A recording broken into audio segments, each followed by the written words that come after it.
Welcome to Books on Point. The Big South African Hair Book has been described as a celebration and must-read exploration of the natural hair community. It's a small peek into what's causing generations of women to ditch chemical relaxers and part practical hair care guide. For more, we're joined by the author Janine Jellars. Janine, thank you so much for your time this afternoon.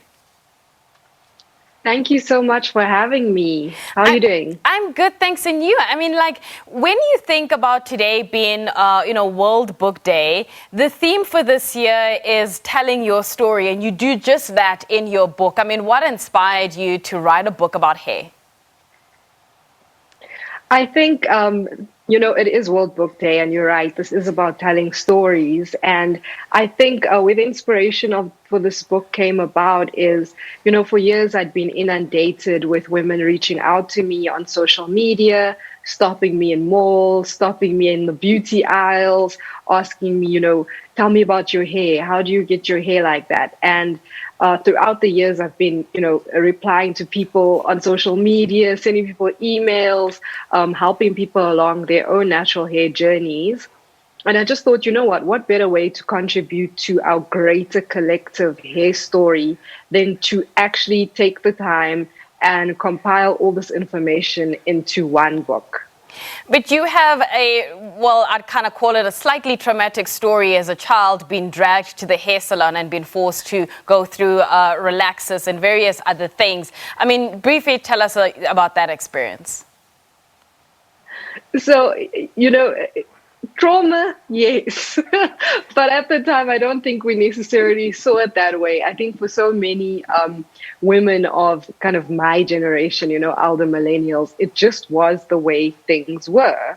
It was just the societal norm around how we groomed ourselves and what hair care was. So in the book, I've interviewed 30 women about their own natural hair journeys. And these are some of the stories that keep coming up and up throughout these narratives, whether it's having your hair shaven, whether it's, going to have a relaxer that leads to your hair falling out, all these kinds of negative experiences.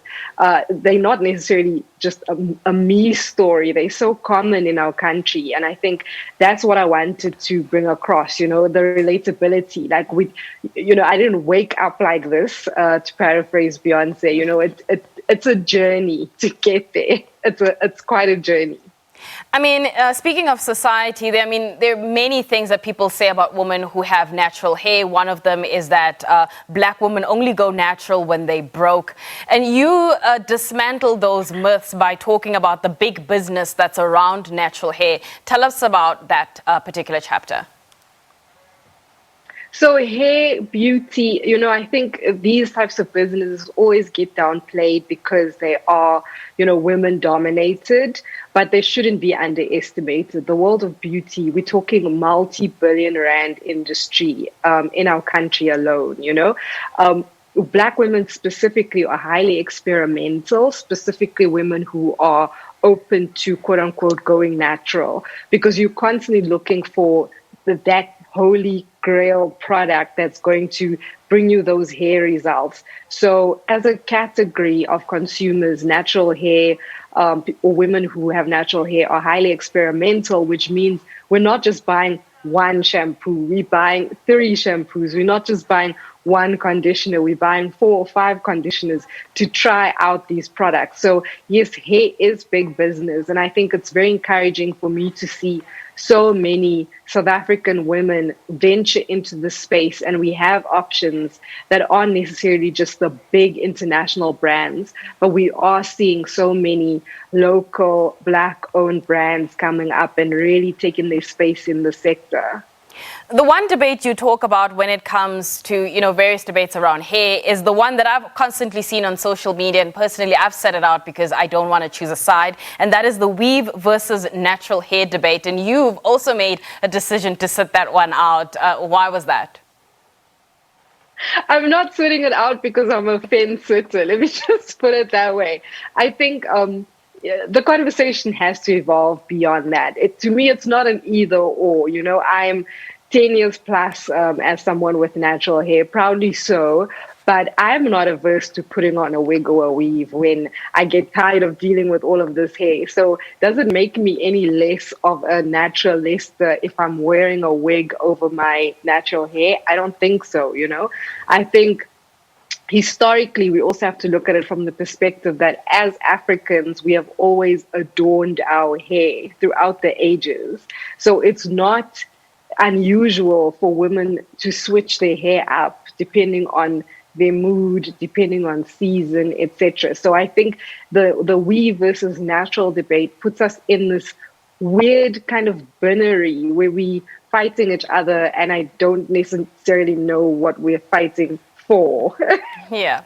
Where do women start? I mean, you know, the idea of natural hair could seem like such a burden for some others. I mean, you liken it to having a pet. So where do I start in trying to have a better relationship with my natural hair?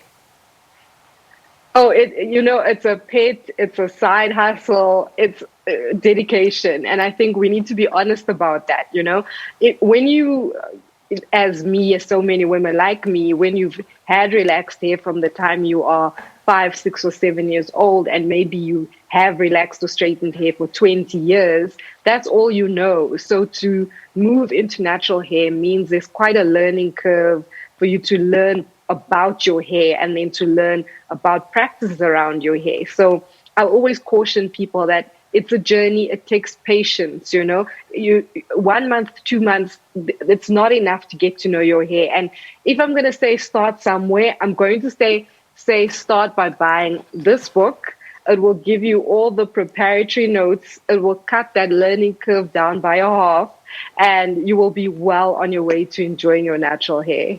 All right, on that note, let's leave it there. Thank you so much for your time. That is Janine Jellars talking to us about her new book titled The Big South African Hair Book. That's it from me, but I'll be back a little bit later.